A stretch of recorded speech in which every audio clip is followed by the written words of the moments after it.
Yes, we are beautiful, aren't we?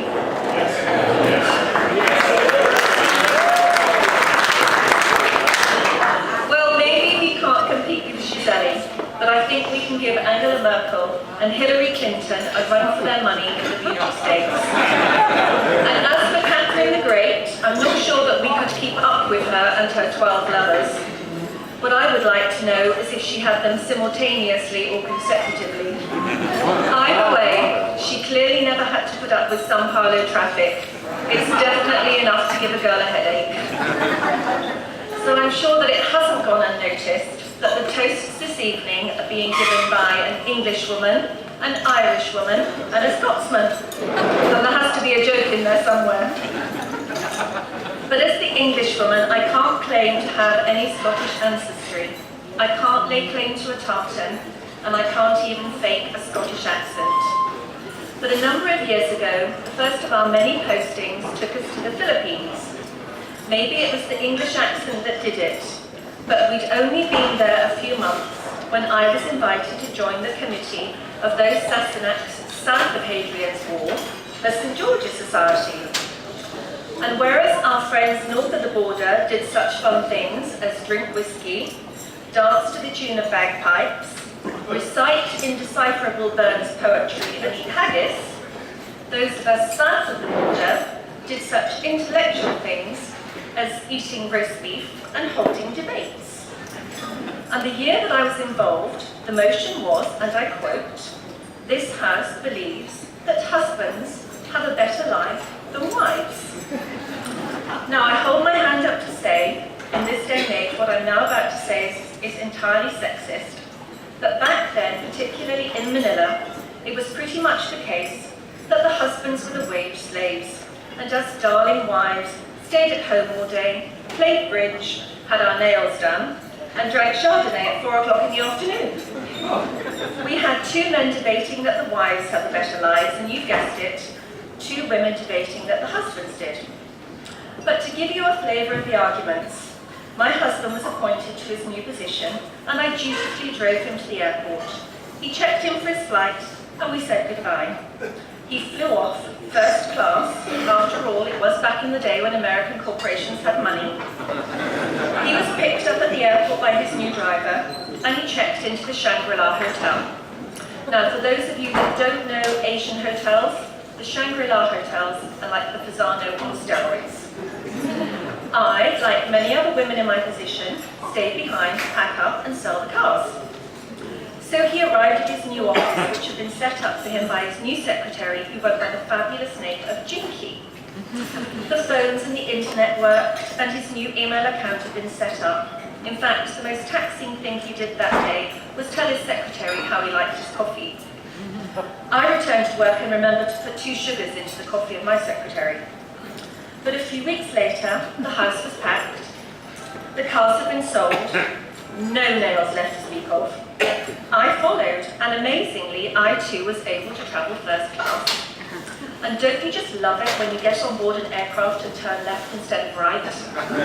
But imagine the horror of the other 15 passengers, all of whom were men, looking at me, entering the cabin, with a babe in arms and a toddler. 15 pairs of eyes looking at me, looking at my children, to the stewardess, and back to me. There was no 17 hours of champagne, stewardess service, and in-flight entertainment for me that day. And it has to be said that I did that journey many times over 2 years, and never once did I see fathers travelling with their children. There seemed to be a conspiracy amongst the fathers that they would only travel with their offspring when they were A, totally au fait with the in-flight entertainment, B, knew how to call the stewardess responsibly, and C, managed to get themselves to the bathroom and back without locking themselves in. Otherwise, there was always a convenient meeting on the other side of the world that these men would just have to attend, that meant they couldn't travel with their children. Sorry, darling. No, I love the Filipinos. But here's something interesting. When the man of the house asks for something to be done, there's an immediate, "Yes, sir," and you can bet your bottom dollar it's been fully understood and fully complied with. On the other hand, when the woman of the house asks for something to be done, the response of "Yes, ma'am" has a completely different meaning. It might mean, I've heard you and I'll think about it. Or, I've heard you, but I can't be bothered.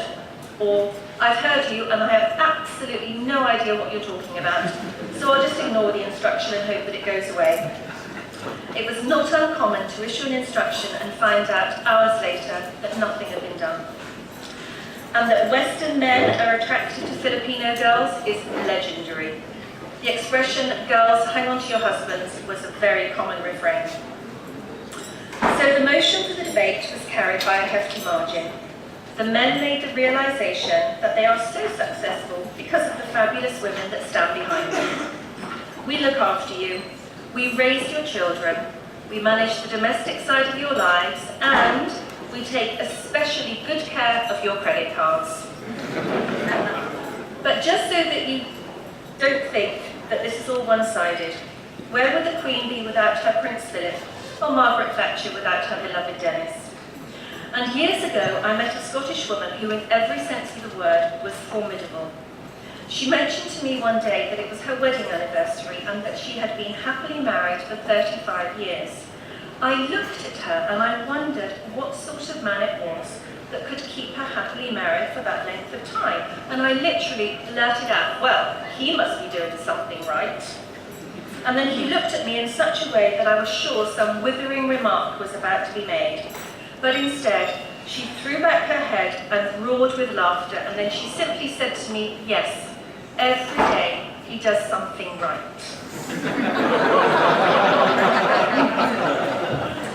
But this Burns supper wouldn't be complete without a final poem. Not, I hasten to add, by Burns, but in the spirit of Burns. A lassie without her laddie is a sorry sight to see, like a haggis without the oatmeal, or a golf ball without a tee, or a kilt without a tartan, or which doesn't show the knee. Without a laddie for a husband, the nights are long and cold. We know this for a fact because by Burns we have been told. For the bonny flower of Scotland is one that never wilts, and it makes a lassie say with pride, down with trousers, up with kilts.